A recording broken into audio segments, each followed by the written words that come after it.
Hey guys, welcome back to my garage. My name is Brian. This is the Shifty Attitude channel. I've been waiting on this part for several weeks and I finally get to put it on my bike. I'm going to be eliminating one of my slip-ons and making this a 2-in-1, so let's check it out.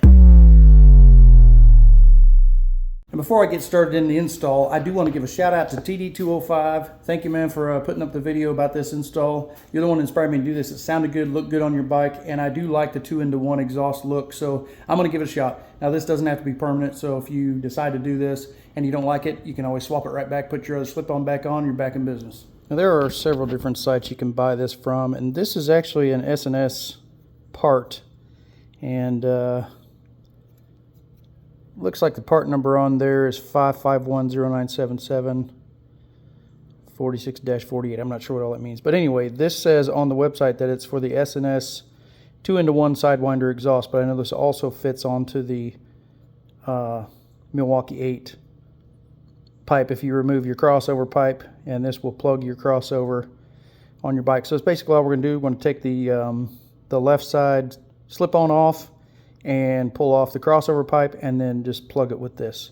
So then we'll just be left with this right side pipe. And you see I got it on the jack. I just wanted to straighten it up. I didn't necessarily need it up off the ground anymore because I can reach the bolts underneath there. Not going to be a really hard install. First thing I do obviously is remove this bag and then take off the exhaust mounting bolts back here and get that slip-on off there. Then we can put this on once we get the crossover pipe taken off and plug it up, and we'll see how it sounds. I'm going to do a quick startup with it on, with both slip-ons on, just to see if we can have a comparison. I don't know if the phone is going to show the difference or not, but we'll give it a shot.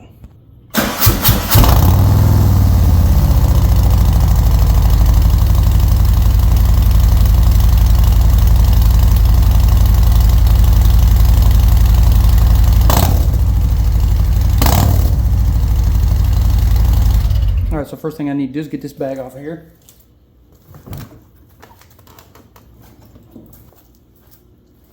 The next thing I need to do is get these two bolts out right here that are holding on this slip-on, and then take off the clamp bolt up there, and we should be able to get this pipe off of here.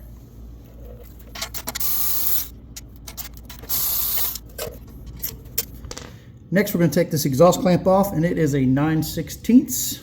Take that off.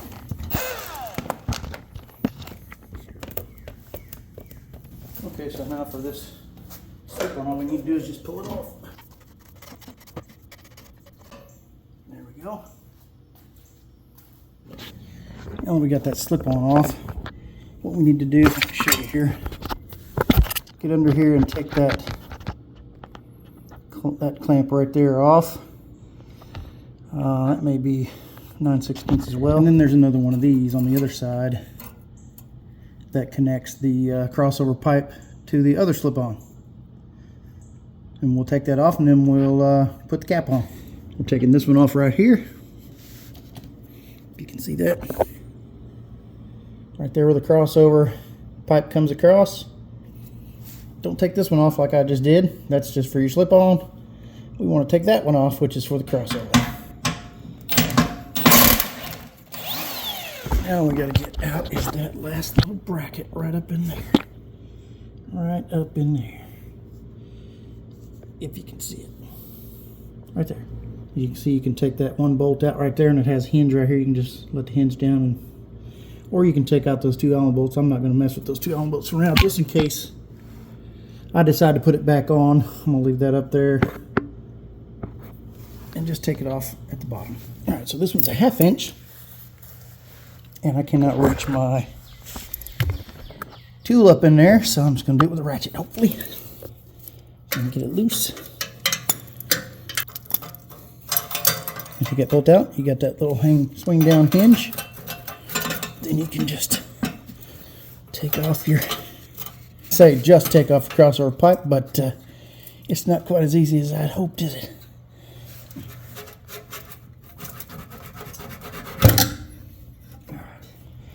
I got it off. There's crossover pipe, still has the heat shield on it. Just had to wiggle around on the other side. But anyway, now I'm going to put the cap on. That little cap right there. I'm going to cap that thing off and see how it sounds. And this little piece will take a 6mm Allen to tighten that down. All right, so there's your crossover pipe there. Just going to put this little piece right on.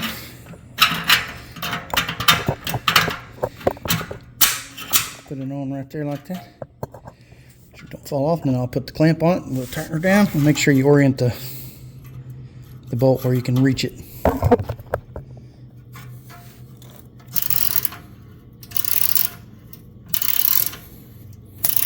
Alright, so there it is. Installed and tightened up. I tightened it up just as hard as I could, because I don't want it blowing off of there, but you know, some people even weld those on. I'm not going to go to that extreme because, like I said, I might take it back off someday. I hope it doesn't take itself off while I'm riding, but let's give it a listen and see how it does.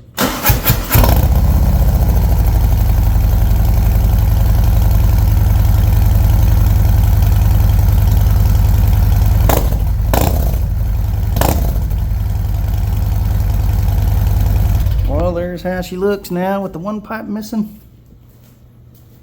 I kind of like it. We'll see how it sounds. I think it looks good with just one pipe. Always like the 2-into-1 look. I wanted to do that with my Street Glide, but since it had the cutouts in the extended bags, it just wouldn't have looked right, so I didn't. I know people do it anyway. I just didn't want to do it with it like that. So I'm glad I have these kind of bags now. I can get rid of that one pipe and see how I like it. And then again, like I said before, if I don't like it, I'll put it back. So now all we got to do is take it out and test it out and see how it sounds. One day later.